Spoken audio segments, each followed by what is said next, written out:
Ice John Scully had a great weekend. Let's check in with him. Float like a butterfly and sting like a bee. The sound of the tone, leave a message from Muhammad Ali. This man, John Scully. Congratulations, man. Thank you, buddy. Thank you. How you feeling, man? Good. Just getting back on track. It's been tiring, running all over and stuff. Yeah, been taking lots of calls. Yeah, man. It's been a little out of control. Yeah, getting bombarded, man. yeah, exactly. So how'd it go, man? What was your secret to success with Bernard Hopkins? How do you know what plan's gonna work with Bernard? How'd you come up with the plan? I spent a lot of time watching the tapes on him and figuring out, what his patterns were and that type of thing. And, I felt like I had a beat on what he was doing, and it was just a matter of having Chad realize exactly what to look for, and which he did. Like, we talked in between rounds, and Chad saw everything. He said he saw everything that we actually saw on the tapes.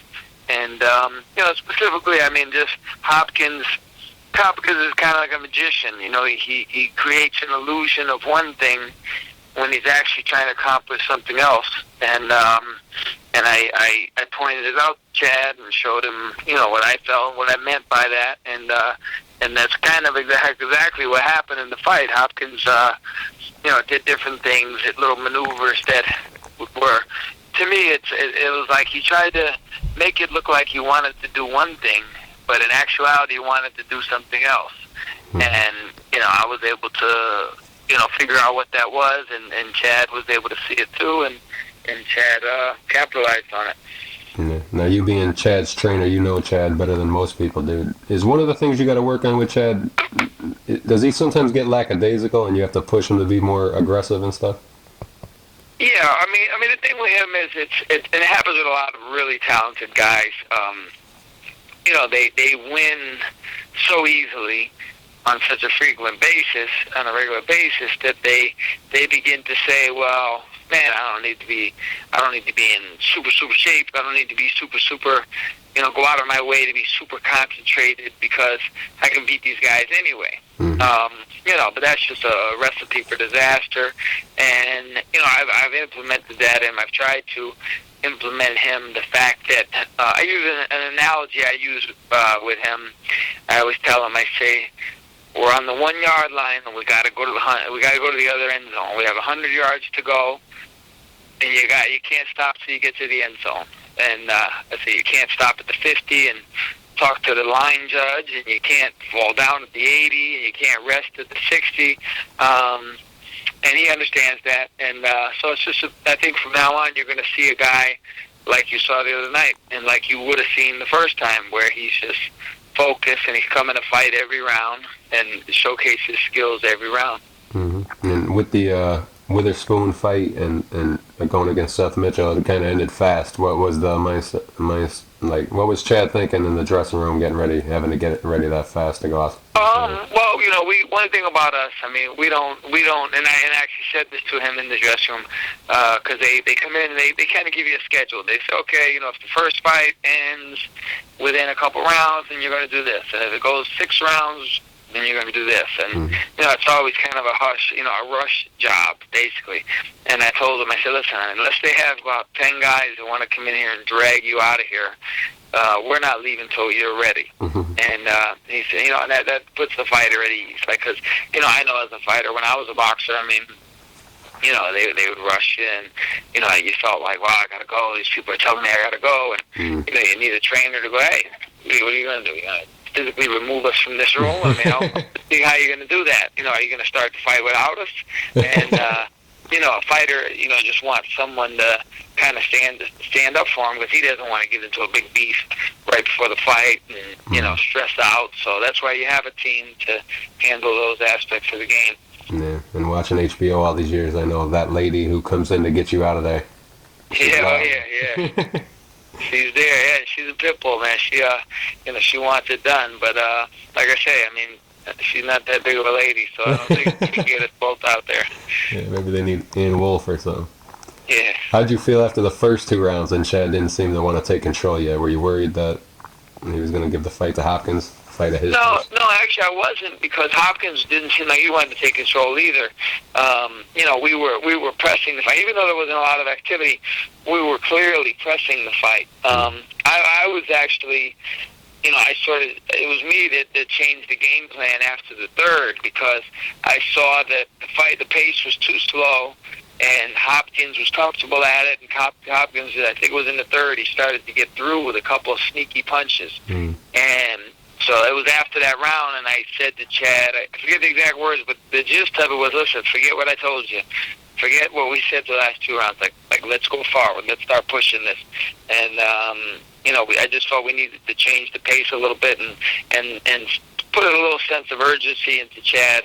Otherwise, he could have just been lulled to sleep. I thought that's what happened with Pascal. That's why I watched those fights. I thought Pascal kind of got lulled to sleep by Hopkins, and he got into a hole that he couldn't dig himself out of. And when the butt happened, how'd you feel Chad was mentally at the moment? It was a deep cut on the outside of the eye, and at that moment, I was, I could say I earned my money, because in that moment I could see the look on his face. It was just like, I know that feeling where it's just emotionally, it's like the bottom dropped out, and you're like, here we go again. Like, I can't believe, I knew this was coming. It's just like your worst nightmare has been realized, and that's a pivotal moment in a boxer's, in a career and in a fight. That's a pivotal moment, and I equated to a guy standing on a ledge, and he almost is going to fall off.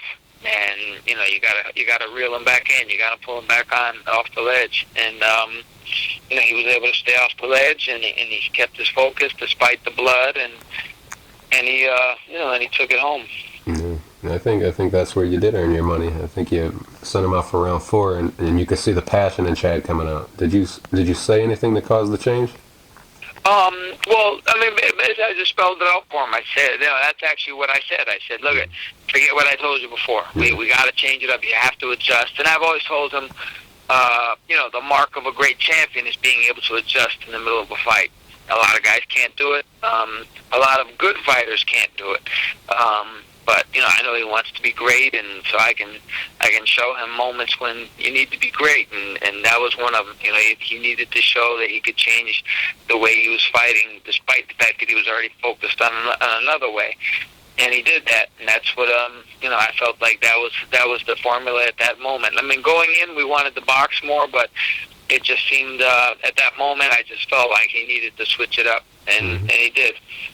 At the end of round 5, it looked like Chad almost went down with a sneak right hand, and Hopkins looked like he might go through the ropes. What were you thinking when you came up the stairs saying not again? Exactly. It happened a couple rounds there where I just said, man, this.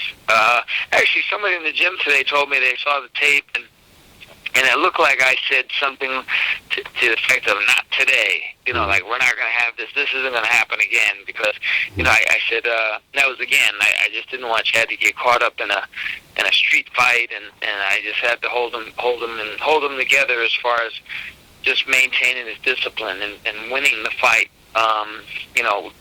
By skills and not any other way, because I knew once they started pushing and tugging and wrestling, that if one of them really started getting over on the other, that it just would have been a free-for-all. They might have both gotten disqualified. Yeah. Sometimes I see you giving Chad instructions, and sometimes I hear you firing him up, just yelling at him and making him, get all fired up. How do you know when to turn it on with Chad and give him what he needs to hear at that time? You know what? It's just it's hard to explain. That's just with any fighter. I just feel like I go by me personally as a coach, as a trainer. I go by my emotion at the time. I kind of let my feelings guide me, and sometimes I feel like it's a situation where it's calm enough situation, and I can spell it out for them and tell them, all right, let's do this specifically. When other times, you don't want to have a guy try to do something specific, because he'll get too caught up in it. You need him to just let his hands go. You need him to just be free. And so with him, I can't really explain to you how I know. I just kind of know. I just know when to let it fly and when to kind of do something specific. Yeah. How worried were you in the 11th when Hopkins brought Chad down to the floor? I was, my whole thing was, I was so scared in those moments because I just felt like, A, we came too far to have it end now, and B, I was just so worried that one of them was going to get hurt when they fell down. A shoulder or anything. I just felt like, it would just be such a nightmare if that was actually to happen. So I was, for a second there, I was on some pins and needles. Mm-hmm. And when you're getting ready to send him out for the 12th, you yelled, "We need it right now." Did you feel like you had it one going in the 12th, or did you? Well, here's the thing. I did, but as that 114 will tell you, my philosophy is always in the 12th round of a fight, unless you're just so painfully, obviously ahead, and even in that case, I mean, you look back at Whitaker and Chavez back in '93. Whitaker's corner could have easily told him, just lay back and get through the 12th round and you'll be fine. And if he did that, he would have lost the fight because it ended up being a draw. So anytime it's a reasonably close fight with several close rounds, you have to tell your guy to go win the last round big. There's no way in a fight like that you cannot afford, and as that draw with it, that scorecard they had to draw with a test, you cannot give away any rounds, and it's certainly not the last round. I mean, that could very well be the deciding round. Mm-hmm. And how confident were you going to the scorecards? I felt confident because everybody around me was confident. I saw people 4 or 5 rows back, and they were like, "Oh, you got this. Like, don't worry about it. Everything's good." So the general vibe around me was that we had the fight. Yeah. Then the ring announcer announced the scores, and Luis Rivera's card had a 114. What'd you think when you heard that? I'll tell you exactly what I thought. I thought about how 2 days before the fight, I can't say his name, but somebody, influential person in the boxing world, talked to me in the hotel, and they said, the other 2 judges, not too bad, everything's good, but that Luis Rivera, I don't like him as a judge in this fight. I don't trust him. He's shady. He's skeptical. I'm skeptical about him. Mm-hmm. And, I took that for what it was worth. But when they announced Luis Rivera, 114, my mind just went to this guy talking to me in the lobby, and I just couldn't believe how accurate he was, Yeah. But by the same token, it kind of, I was kind of comforted by the fact that he just said that guy, and as it turns out, like, he was right. He said that guy is shady and the other 2 aren't bad, and that's how it ended up. That referee, that judge had it draw, and the other 2 had us winning. Yep. And how did it feel to hear and knew? What's that feel like? It's I'm not really an emotional guy as a rule. Mm-hmm. I'm not one of these people like. I'm never like ooh. I don't really do that. I was probably a lot more excited than I looked. Yeah. I've always been kind of a person that kept it in and maintained my composure. It's kind of like my trademark. I always tell my fighters, no matter what happens in a fight, control your composure. Always look like whatever happens, that's what you meant to happen. But I was very happy. But I was more happy for Chad. I mean, no matter what happens with me in my career, I mean, he's always going to be able to say he was the light heavyweight champion of the world for the rest of his life, and so that was pretty good for me. Yeah. And I saw you whisper something to Chad at that moment. What was it? Man, I don't even know. I remember it actually. He was against the ropes, and he was kind of standing back near the ropes, and I kind of leaned in his ear and I said something, and I'm sure after I hang up the phone with you, it's going to come to me, but I honestly can't remember what I said, to tell you the truth. Yeah. And what did Chad say to you later, or is Chad quiet and reserved like your poker face? He's reserved, but he gives credit where it's due. And I'll tell you, he didn't have to say anything. I'll tell you, it's something he did. I walked back in the dressing room.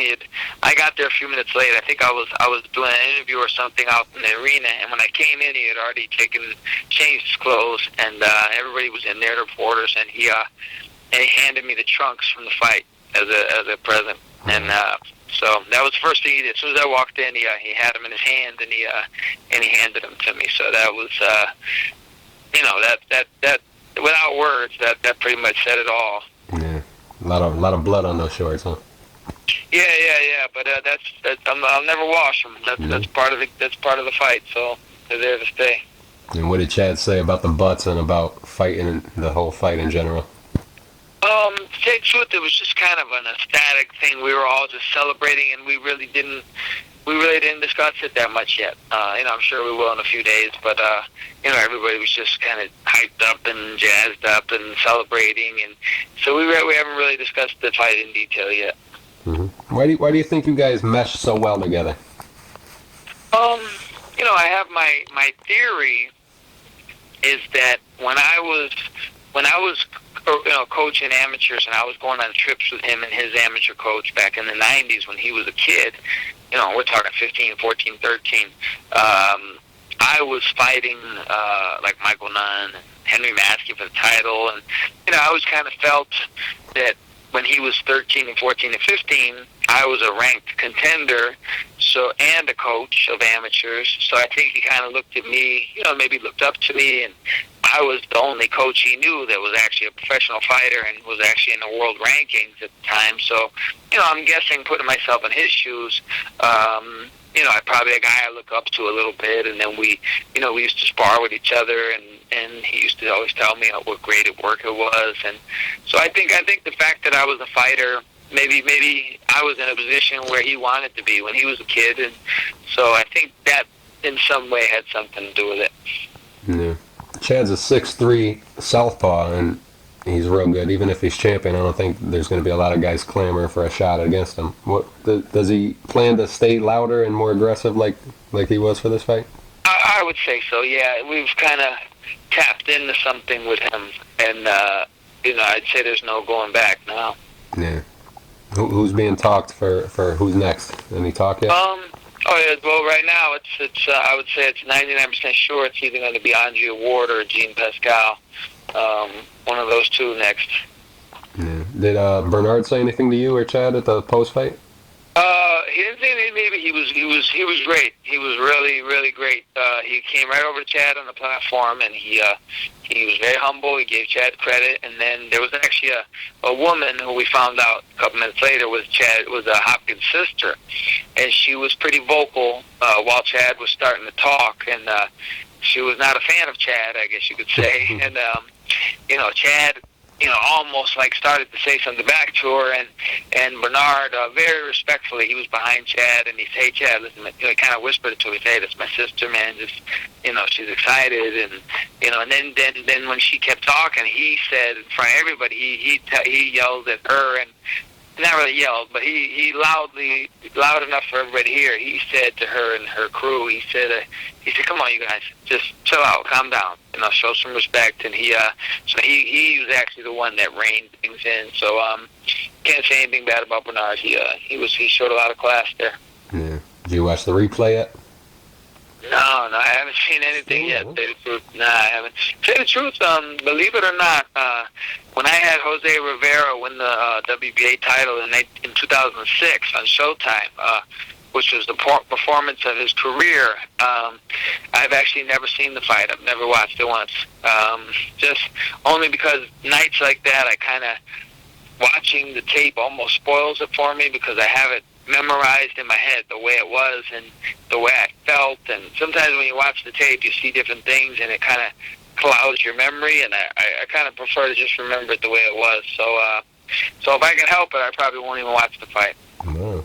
Are you ready for the request coming your way and the fame and the training movie stars and stuff? Well, you know what, I'll tell you the craziest thing is Saturday night a couple people mentioned that to me. They say, "Hey, get ready, a lot of accolades are going to come your way, and you're going to be the new, I don't know if they said Freddie Roach or something, you're going to be like the new go-to guy." And I'm just going, yeah, laughing. And sure enough, today I had an email from a fighter who was undefeated as a pro, and he was an Olympic alternate, and he saw the fight, and he wanted to know if I could train him.